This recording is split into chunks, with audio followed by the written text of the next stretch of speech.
ॐ गजाननं भूतगणादिसेवितं कपित्थजम्बूफलचारुभक्षणम् उमासुतं शोकविनाशकारकं नमामि विघ्नेश्वरपादपङ्कजम्। नमस्कार, मैं आपका मित्र पंडित लोकेश कहतोड़ी आप सभी का हार्दिक स्वागत करता हूं अपने YouTube चैनल पर। आज हम इस वीडियो के माध्यम से श्री गणेश चतुर्थी के बारे में चर्चा करेंगे।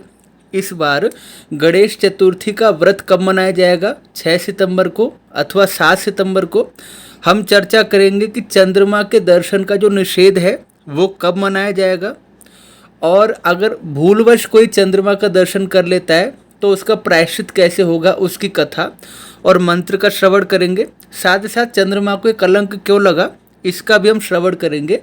तो आज की वीडियो बहुत ही इंपॉर्टेंट रहने वाली है, प्लीज़ अंत तक हमारे साथ बने रहिए। और यदि आपने हमारे चैनल को अभी तक सब्सक्राइब नहीं किया तो प्लीज़ सब्सक्राइब करके बेल आइकन प्रेस कर दीजिए, ताकि आपको भविष्य में भी इसी प्रकार ज्ञानवर्धक जानकारी मिलती रहे। और अब आप हमारे चैनल पर मेंबरशिप भी ज्वाइन कर सकते हैं, जिसमें मेंबर्स के लिए आपको दैनिक उपाय देखने को मिलेंगे, ताकि आप अपने जीवन में कोई भी समस्या आ रही है तो उसका आपको तुरंत समाधान प्राप्त हो सके। चलिए वीडियो आरंभ करते हैं। बोलिए गजानन महाराज की जय हो। सबसे पहले बात करते हैं कि आखिर किस लिए गणेश चतुर्थी के दिन चंद्रमा के दर्शन का निषेध माना गया है। इस कथा का श्रवण करते हैं। एक समय चंद्रदेव ने उपहास किया था भगवान श्री गणेश जी के मुख को देखकर। उनसे भूल हुई और इस कारण भगवान श्री गणेश जी ने उन्हें श्राप दे दिया कि आज से जो भी आपका दर्शन करेगा उसको कलंक की प्राप्ति होगी। तब चंद्रदेव बड़े घबराए, उन्हें बड़ा दुख हुआ। उन्होंने गणेश जी से क्षमा मांगी, हे प्रभु, भूलवश अज्ञानवश मैंने आपका अपराध कर दिया है, अब आप मुझे क्षमा करें। और गणेश जी को प्रसन्न करने के लिए चंद्रदेव ने बड़ी भारी तपस्या की। उनकी तपस्या से प्रसन्न होकर गणेश जी ने वरदान दिया कि मैं अपने श्राप को पूरी तरह समाप्त तो नहीं कर सकता, लेकिन इसके असर को कम जरूर कर सकता हूँ। भाद्रपद मास शुक्ल पक्ष चतुर्थी, इस दिन जो भी व्यक्ति आपका दर्शन करेगा उसको कलंक की प्राप्ति होगी, अन्य दिन ये बात लागू नहीं होगी। भादों का महीना शुक्ल पक्ष चतुर्थी, उसी समय जो चंद्रमा का दर्शन करेगा उसे ही कलंक की प्राप्ति होगी। अन्य अवसरों पर चंद्रमा के दर्शन से किसी को कलंक की प्राप्ति नहीं होगी। और दूसरा, गणेश जी ने प्रसन्न होकर चंद्रमा की भक्ति से चंद्रमा की जो उसने क्षमा मांगी थी उनको अपने मस्तक पर स्थान दिया, इसलिए गणेश जी को हम भालचंद्र गजानन भी कहते हैं। और चंद्रदेव पे गणेश जी ने कृपा की। तो ये कारण है कि किस कारण हम गणेश चतुर्थी के दिन चंद्रमा का दर्शन नहीं करते और चंद्र दर्शन का निषेध क्यों माना गया है। अब देखिए, कोई स्वेच्छा से अगर चंद्रमा का दर्शन करे कि मैं इस मत को नहीं मानता, इस कथा को नहीं मानता, मुझे विश्वास नहीं है, तो उसके लिए तो कोई प्रायश्चित नहीं है।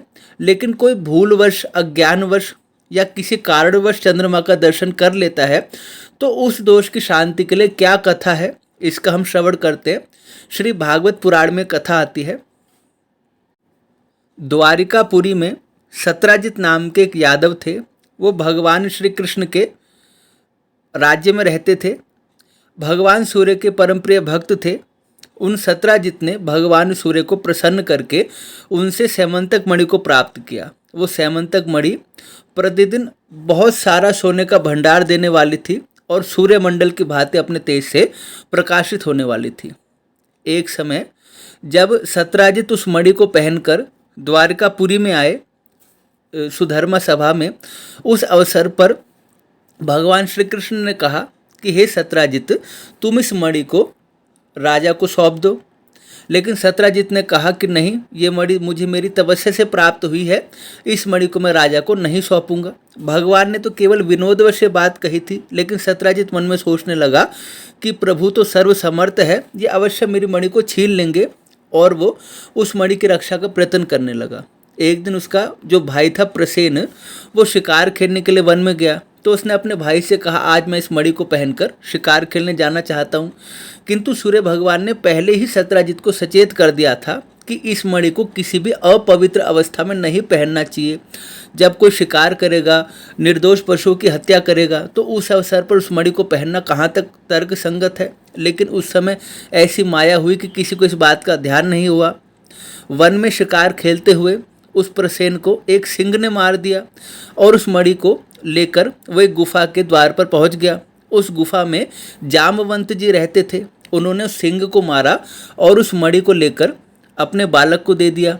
उनका बालक जो पल्ले में झूलता था वहाँ पर उस मणि को लगा दिया गया। उस मणि को देखकर वो प्रसन्न होता था।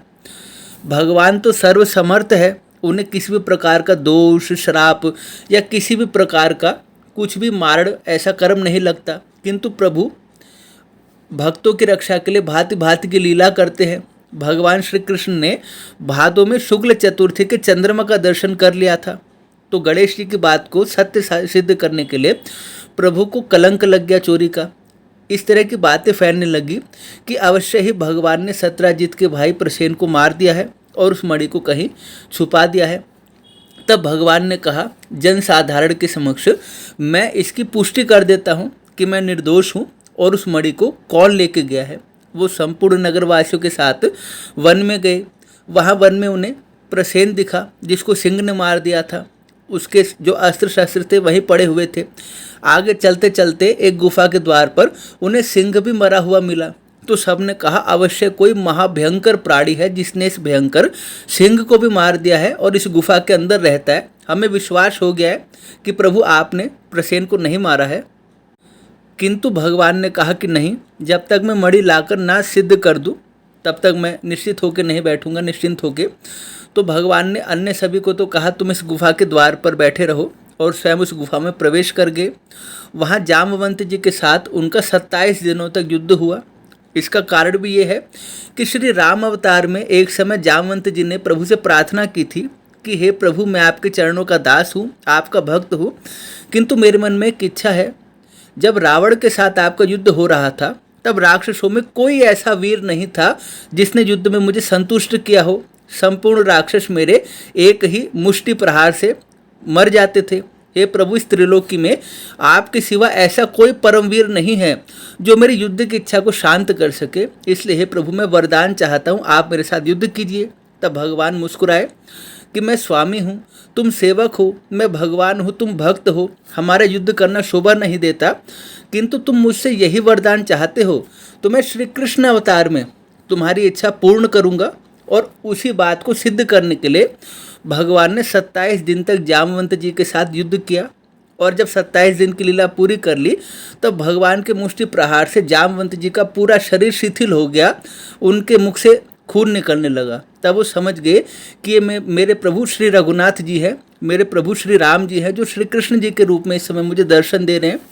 उन्होंने प्रभु के चरणों में प्रणाम किया, स्यमंतक मणि उन्हें प्रदान की और अपनी कन्या जामवंती जी का विवाह भी भगवान के साथ कर दिया। भगवान ने उस मणि को संपूर्ण यदुवंशियों को दिखाया और ये बात सिद्ध कर दी कि भगवान ने प्रसेन को नहीं मारा है, और वो मिथ्या कलंक भी दूर हो गया। और प्रभु ने लीला किस लिए की कि भविष्य में कोई भी अज्ञानवश, ना चाहते हुए, भूलवश अगर चंद्रमा का इस दिन दर्शन कर ले तो उसके दोष की शांति कैसे होगी। उसकी शांति के लिए प्रभु ने लीला की। और इस कथा का श्रवण करना, इस कथा का स्मरण करना इसलिए आवश्यक हो जाता है कि अगर भूलवश आप चंद्रमा का दर्शन कर लेते हो तो आपको भगवान की कृपा से दोष की प्राप्ति नहीं होती। अब उस मंत्र को भी सुनिए, जिस मंत्र का श्रवण अवश्य आपको करना चाहिए अगर आप भूलवश चंद्रमा का इस दिन दर्शन कर लेते हैं। सिंह प्रसेनमवधीत सिंहो जामवताहतः सुकुमारक मारोदिस्त्व येष स्यमंतकः। सिंह प्रसेनमवधीत सिंहो जामवताहतः सुकुमारक मारोदिस्त्व येष स्यमंतकः। इस मंत्र का अर्थ क्या है? हे राजकुमार, हे बालक, इस मणि के लिए सिंह ने तो प्रसेन को मारा और जामवंत ने उस सिंह को मारा। अब तुम, हे सुकुमार, अब तुम रो मत, इस मणि पर तुम्हारा अधिकार है, ये स्यमंतक मणि तुम्हारी है। जब जामवंत जी का बालक पलना पर झूलता था और रोता था उस समय, उस बालक को झूला झुलाते समय ये बात कही जाती थी। ये मंत्र है, इस मंत्र का आप इस दिन श्रवण अवश्य कर लीजिए, इस कथा को अवश्य सुन लीजिए। स्वेच्छापूर्वक तो बिल्कुल चंद्रदेव का आपको दर्शन नहीं करना है, फिर भी भूलवश अगर दर्शन हो जाता है तो श्री गणेश जी से क्षमा मांगना और उनसे प्रार्थना करना। आपने स्वेच्छा से नहीं किया है बात तो प्रभु जानते हैं, और इस कथा का, इस मंत्र का श्रवण करना, आपको दोष की प्राप्ति नहीं होगी। अब हम इस बात को जान लेते हैं कि चंद्रमा के दर्शन का निषेध किस दिन है, 6 सितंबर अथवा 7 सितंबर, और श्री सिद्धि विनायक व्रत, श्री गणेश चतुर्थी का व्रत कब मना जाएगा। तो चतुर्थी तिथि आरंभ कब है, 6 सितंबर 2024 को दोपहर में 3:01 पर चतुर्थी तिथि आरंभ है। 6 सितंबर 2024 को दोपहर में 3:01 पे चतुर्थी तिथि आरंभ है और समाप्त कब है, 7 सितंबर 2024 को शाम को 5:37 पर। 7 सितंबर 2024 को शाम को 5:37 पर चतुर्थी तिथि समाप्त है। तो श्री गणेश चतुर्थी का व्रत कब मनाया जाएगा, 7 सितंबर 2024 को दिन शनिवार, इस दिन श्री गणेश चतुर्थी का व्रत मनाया जाएगा, क्योंकि दोपहर के समय जब चतुर्थी होती है उस अवसर पर हम श्री सिद्धि विनायक व्रत करते हैं। इसलिए शनिवार के दिन 7 सितंबर 2024 को श्री सिद्धि विनायक व्रत, श्री गणेश चतुर्थी का व्रत मनाया जाएगा। इस दिन भगवान श्री गणेश जी की पूजा उपासना करने से आपके जन्म जन्म के पाप दुख नष्ट हो जाते हैं, आपकी जो इच्छाएं हैं वो पूर्ण होती है। इस दिन आपको ये काम अवश्य करने चाहिए। आप किसी विद्वान पुरोहित से श्री गणेश अथर्वशीर्ष का पाठ कराइए, भगवान श्री गणेश जी की विधिवत पूजा कराइए, अपने घर में श्री गणेश जी को स्थापित कीजिए, श्री गणेश जी के निमित्त व्रत रखिए, उनके निमित्त दान दक्षिणा कीजिए, शुभ कर्म कीजिए, उनके नाम का श्रवण, उनके स्तोत्र, कथा, आरती, उनके नाम का जप कीजिए, उन्हें भांति भांति के पकवान, नैवेद्य, मोदक, लड्डू, दुर्वांकुरी समर्पित कीजिए, पान का बेड़ा उन्हें समर्पित कीजिए और श्री गणेश जी से कामना कीजिए। आपको जो भी कामना है वो कामना निसंदेह पूर्ण होगी, आपके सारे दुख समाप्त होंगे और प्रभु श्री गणेश जी प्रसन्न होकर आपको इच्छित वरदान प्रदान करेंगे। और अब हम सबसे इम्पॉर्टेंट टॉपिक की तरफ जाते हैं कि चंद्रमा का दर्शन किस समय नहीं करना है, क्योंकि इसके लिए कन्फ्यूजन बनी हुई है। ध्यान से आप समझिए और ध्यान से इस बात को आप सुनिए। भाद्रपद शुक्ल चतुर्थी के दिन चंद्र दर्शन होने पर मिथ्या कलंक लगता है। इसका अर्थ है कि यदि चतुर्थी तिथि में चंद्र उदय होकर पंचमी तिथि तक वर्तमान हो तो सिद्धि विनायक व्रत के दिन चंद्र दर्शन करना या होना दोष कारक नहीं होता, तथा यदि पहले दिन सायंकाल से चतुर्थी तिथि की व्याप्ति हो जाए, अर्थात तृतीया में चंद्रोदय होकर चतुर्थी तिथि व्याप्ति तक चंद्र दर्शन हो, तो चंद्र दर्शन का दोष पहले दिन होगा, चाहे उस दिन श्री सिद्धि विनायक व्रत ना हो। इसका निष्कर्ष क्या है कि चतुर्थी तिथि में चंद्र दर्शन का निषेध है। आप श्री सिद्धि विनायक व्रत जब करते हैं उस समय की बात नहीं हो रही, चतुर्थी तिथि की बात हो रही है। जिस समय सायंकाल की चतुर्थी तिथि होगी उस समय चंद्र दर्शन का निषेध किया जाएगा। इस बार क्या सिचुएशन बनी है वो भी आप सुनिए। 6 सितंबर को आपने जैसा सुना, दोपहर को 3:01 से चतुर्थी तिथि आरंभ होगी और इस दिन रात्रि को 8:20 पे चंद्रास्त होगा। ये बात ठीक है। और 7 सितंबर को चतुर्थी तिथि शाम को 5:37 तक है और इस दिन चंद्रास्त कब होगा, 8:47 पे। और 7 सितंबर को सूर्यास्त कब होगा, शाम को 6:40 पे। तो बहुत अधिक संभावना होती है जब आकाश में सूर्य भगवान दिखाई देते हैं उस समय चंद्रदेव नहीं दिखाई देते।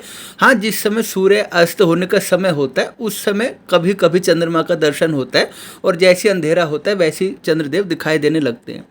तो इसलिए 6 सितंबर को आपको चंद्रमा का दर्शन नहीं करना है। 6 सितंबर शुक्रवार को चंद्र दर्शन का निषेध है।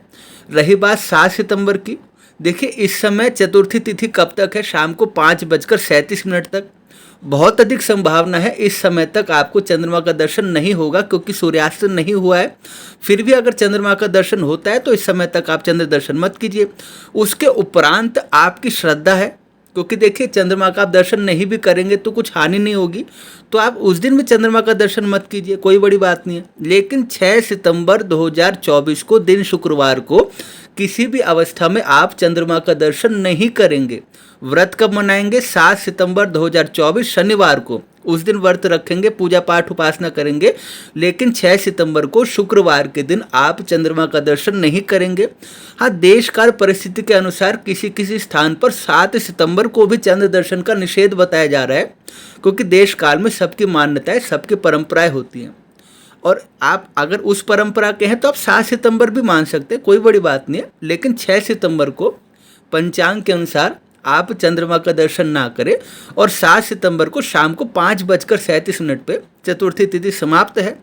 उसके उपरांत भी आप अगर चंद्रमा का दर्शन नहीं करते तो कोई बड़ी बात नहीं, आपको उससे कोई हानि नहीं है, लेकिन 6 सितंबर को आप बिल्कुल चंद्रमा का दर्शन ना करें। तो आपकी कन्फ्यूजन क्लियर हो गई होगी।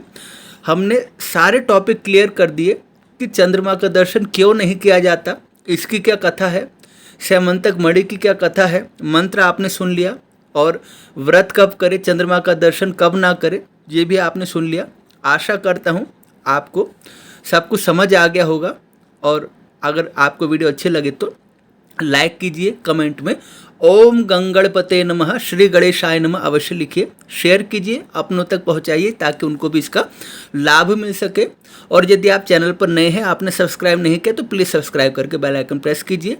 और अगर आप विशेष सुविधा पाना चाहते हैं, दैनिक उपाय भी चाहते हैं, तो मेंबरशिप प्लीज़ आप ज्वाइन कर सकते हैं। एक बार पुनः आप सभी को मैं प्रणाम करता हूँ, वंदना करता हूँ। पुनः भेंट होगी नए विषय के साथ, तब तक के लिए आप सभी को जय श्री राम।